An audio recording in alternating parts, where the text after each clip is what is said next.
Cancer রোগীদের সংখ্যা কিন্তু দিন দিন বৃদ্ধি পাচ্ছে, এর বিশেষ কোনো কারণ রয়েছে কিনা?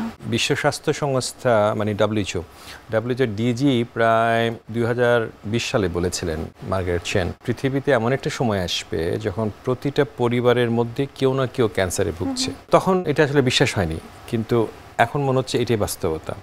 আপনি দেখবেন নিকটবর্তী আত্মীয় অথবা পরিবারের মধ্যে কেউ অথবা পরিবারের বৃহত্তর মানে পরিচিত গণ্ডির মধ্যে কেউ না কেউ ক্যান্সারে ভুগছে। কারণগুলো সুনির্দিষ্টভাবে আমরা জানি না, কিন্তু আমরা এটুকু জানি যে আমাদের পরিবেশ একটা বড় কারণ, যেমন ঢাকা শহরের দূষিত বায়ু, আমরা জানি যে তামাকের ব্যবহার, আমরা জানি যে ধূমপান, আমরা জানি যে আমাদের খাদ্যদ্রব্য যেগুলো খাচ্ছি আমরা ভেজাল, সে খাদ্যদ্রব্যের মধ্যে সে ফরমালিন হোক, ইথিলিন দিয়ে কলা পাকানো হোক, আম পাকানো হোক, অথবা আমরা যে ভারী ধাতু যেগুলো আর্সেনিক থেকে শুরু করে অন্যান্য ভারী ধাতু যেগুলো রিপোর্টে দেখেছেন বেগুনের মধ্যে পাওয়া যাচ্ছে, অন্যান্য কিছুর মধ্যে পাওয়া যাচ্ছে।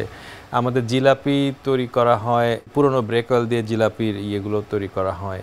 টেক্সটাইলের যে রং আছে, ডাই আছে, সেই ডাই দিয়ে জিলাপির রং করা হয়, বেগুনি রং করা হয়। সাদা মুড়ি যেগুলো, সেগুলো সাদা করার জন্য ইউরিয়া ব্যবহার করা হয়।